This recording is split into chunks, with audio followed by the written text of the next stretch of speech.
Hello tout le monde, donc aujourd'hui on se retrouve dans une nouvelle vidéo. Donc aujourd'hui on va se retrouver pour la partie numéro 2, voilà, de vos story time et de vos anecdotes que vous m'avez racontées sur Instagram, Facebook, Twitter, Snapchat et aussi Yugo, un site pour faire des lives et des rencontres. Voilà, donc c'est parti, let's go, et je vous laisse avec la suite. On va lire vos petites anecdotes. C'est parti! Alors voilà, je prends mon petit téléphone. Voilà, et c'est parti pour lire la première anecdote au story time. Coucou Marie, je vais te raconter mon histoire. Il y a un an, j'étais en vacances avec ma meilleure amie en Hongrie. On était dans un camping, éloigné de la ville. Pour notre dernier soir, on a voulu aller se promener pour parler et s'aérer. Comme je te dis, j'étais éloignée de la ville. Avec ma meilleure amie, on se baladait sur une grande route de campagne. Et puis sur notre gauche, on aperçoit une forêt et on décide d'aller. Et de toute façon, il pouvait rien nous arriver, on était toutes seules, on rentre dans la forêt et après 15 minutes de marche, on aperçoit une petite lumière blanche. On s'est approché pour regarder ce que c'était et en arrivant à côté, on voit un groupe de personnes en cercle avec un feu allumé, au milieu avec une grande robe blanche et une grosse cagoule. Avec ma meilleure amie, on s'est approché et on a voulu filmer pour montrer à nos parents. Après, et cette conne n'avait pas éteint son flash de téléphone. Ils nous ont vus, ils se sont tous retournés et par peur, on est parti en courant et ils nous ont suivis en criant des choses dans une langue bizarre. Au bout de 5 minutes, on était essoufflés et il ne suffisait plus. On s'est assis pour reprendre notre souffle et 30 secondes après, on a entendu d'un coup de feu. Pris de panique, on est reparti et on a couru jusqu'à notre camping. Le lendemain, on est reparti en France et on n'a jamais parlé à personne de cette histoire. Voilà, j'espère que mon histoire t'a plu. Bisous. Wow! On dirait Riverdale avec les gargouilles, les cercles dans la forêt, les feux, tout ça, tout ça. Ça fait un peu flipper ton histoire, mais heureusement qu'il vous êtes rien arrivé. Voilà, je ne sais pas ce qu'il faisait, peut-être que c'était une secte. On ne sait pas plus, mais en tout cas, histoire assez drôle et merci beaucoup. Alors, prochaine story time ou histoire à raconter. L'an dernier, je me suis cassé le poignet, déplacé une côte et j'ai fait un trauma carnien avec 0 perte de mémoire. Ce qui s'est passé en VTT de descente sur un saut dont j'ai été évacuée en hélicoptère jusqu'à l'hôpital. Et l'UCPAE ne savait pas où j'étais, MDR. Heureusement que le médecin de l'hélicoptère a prévenu mon père où j'étais, MDR. Aussi, quand j'étais en 4e, je devais faire ramasseur de balles à l'Open Sud de France et je me suis cassé le doigt en marchant à 4 pattes en acro-sport au collège. Oh non, mais franchement, il s'est passé mais genre des choses, mais c'est quand même chaud d'être évacué par un hélicoptère, ça c'est quand même chaud.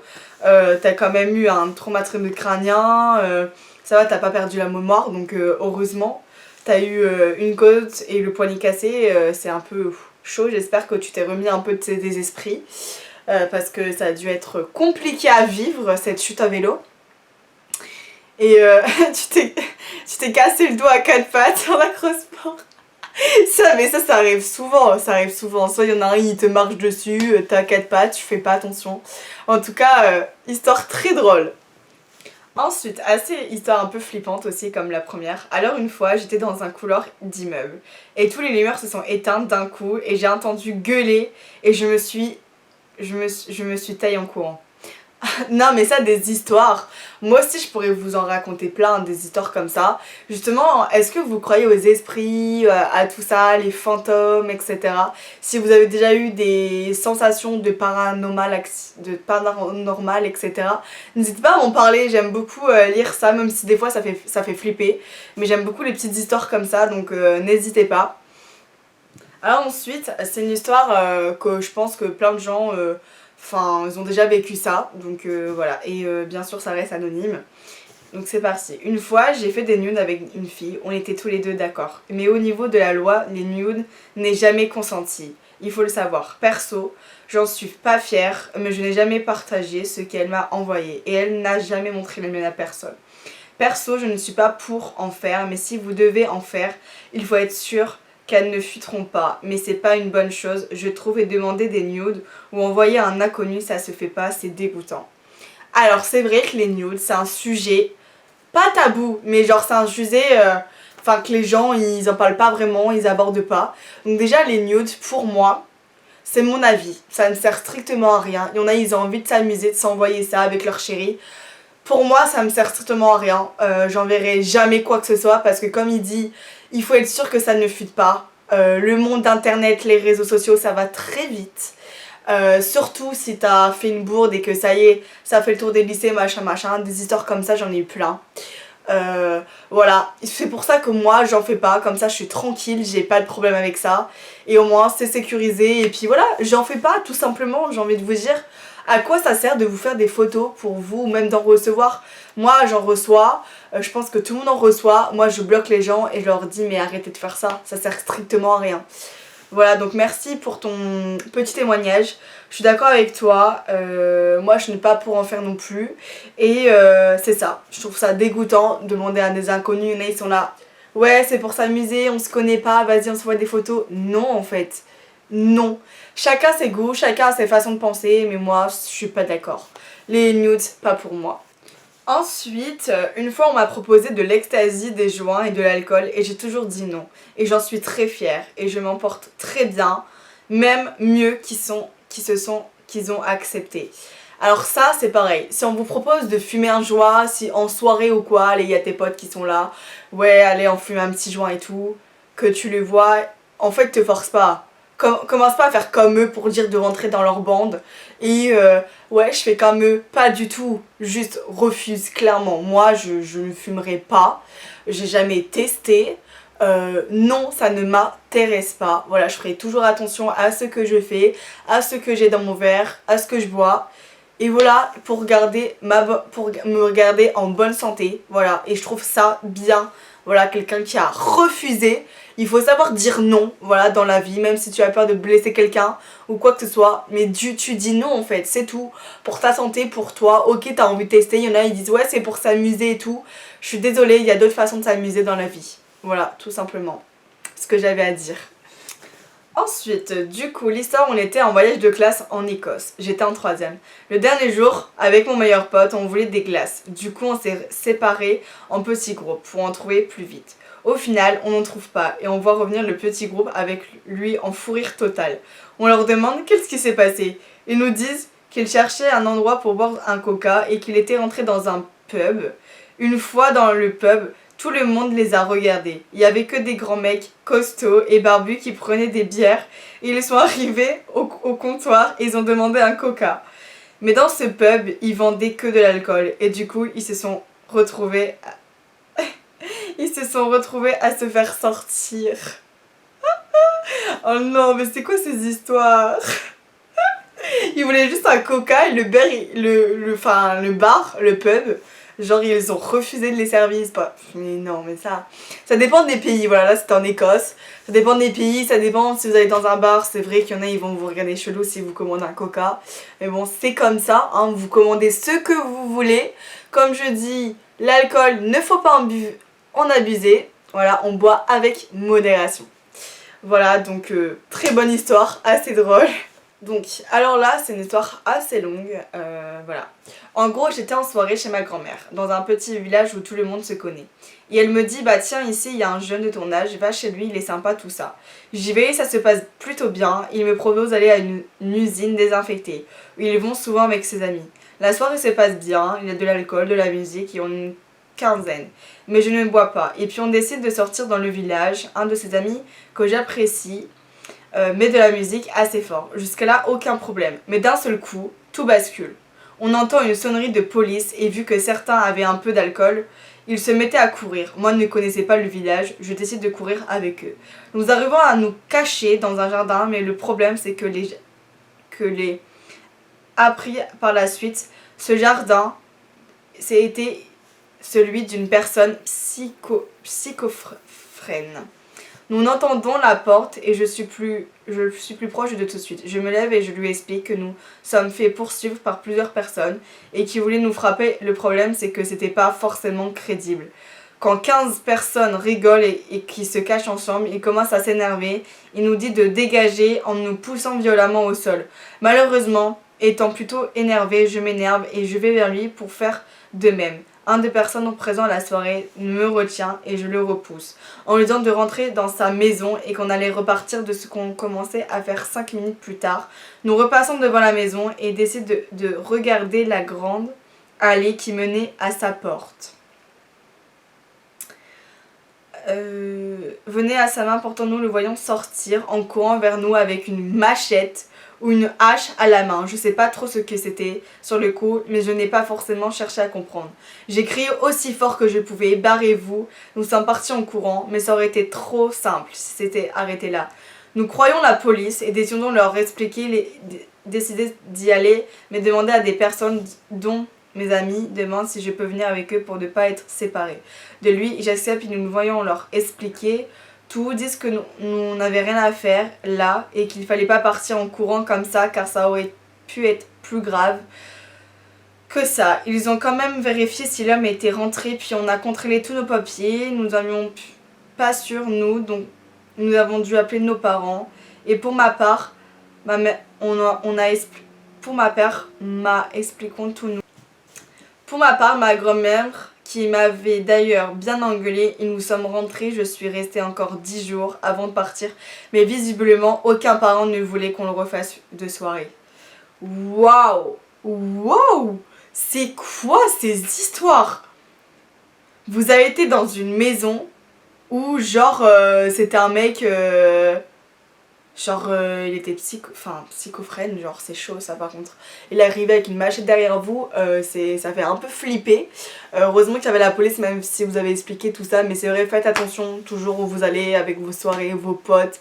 C'est vrai que des histoires comme ça, c'est assez drôle entre potes, mais des fois ça peut virer au cauchemar. Voilà, donc heureusement j'espère que tu as rien eu, que tes amis ça va et que tout va bien quoi, mais histoire assez flippante. Alors ensuite c'est une histoire d'amitié assez toxique, voilà ça arrive souvent. Alors j'ai mon ancienne meilleure collègue que je considérais comme ma sœur. Et des fois j'ai vraiment l'impression qu'elle veut me prendre tout ce que j'ai. Je sortais beaucoup avec elle, boîte, soirée, et quand un mec me plaisait, elle essaye de l'avoir. J'ai l'impression que des fois ça m'énerve que moi j'arrive à pécho et pas elle. Ensuite tous l'été n'était pas là. Et j'ai appris qu'elle avait essayé de se rapprocher d'un mec qui avait un peu compté pour moi. Et après ça, quand je suis rentrée, elle m'a jamais proposé de venir à cette soirée alors que moi, je me la suis trimballée toute l'année. Enfin bref.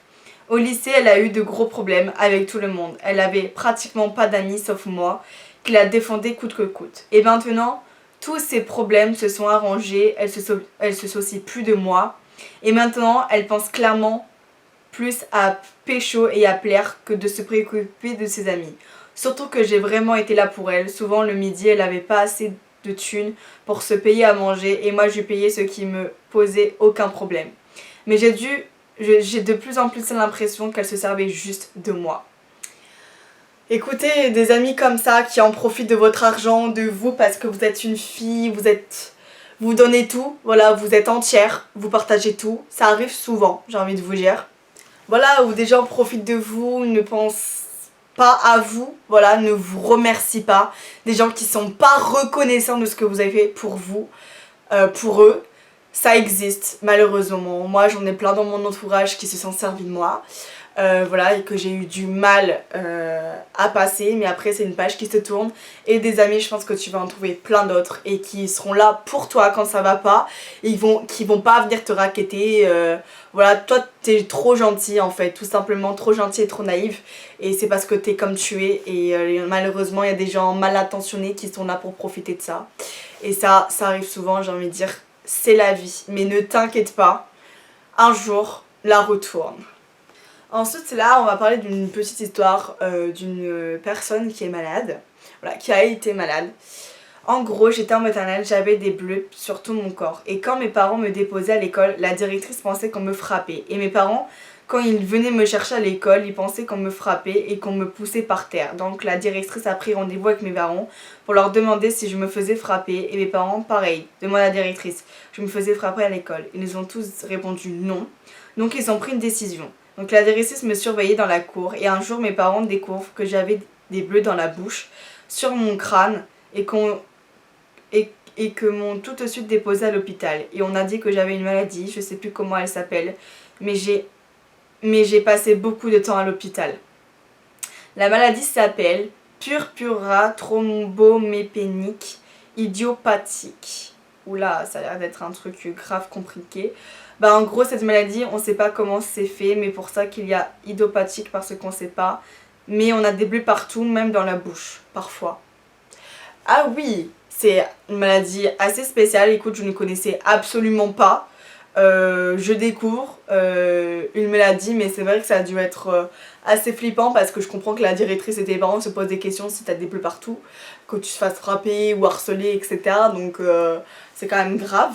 Donc j'espère que ça va mieux pour toi et qu'à l'heure d'aujourd'hui tu as plus cette maladie ou que tu es sortie d'affaires, voilà tout simplement. Et je te fais des gros bisous. Et prends soin de toi. Donc alors là c'est une histoire qui me tient parfaitement à cœur. Voilà, donc je vais vous la lire. Alors pour tout commencer, en 6ème j'étais toute petite, toute fine. Et en 3ème commence à venir m'insulter et un jour il a commencé à me taper, ma soeur était au collège. La suit et a dit à mes parents que ça s'est réglé, puis je rentre en 5ème avec mon groupe de potes, on était 4. Un jour j'étais mise de côté parce que je faisais pas le plus bas de mon pantalon. Je faisais pas le pli en bas de mon pantalon. Et oui, j'étais ça et c'est ridicule. Et à partir de ce jour, ma vie a commencé à basculer. On se disputait tout le temps, elle m'insultait, elle me frappait, elle me tirait les cheveux et je disais rien. Jusqu'au jour où elle m'ont dit va te suicider et qu'elle me répète ça tous les jours. Ça a continué jusqu'au début 3ème où je m'étais fait un nouveau groupe de potes, de 4, qui me défendaient un peu sauf que les filles ont arrêté de me défendre et ce que je peux comprendre d'un côté. Donc je traduisais mon mal-être, les paroles des harceleuses, par des maladies. Le 30 septembre, j'ai été amenée par les pompiers à cause du malaise. Et après, j'ai pris rendez-vous à la maison des ados. Et ça m'a vraiment été ensuite...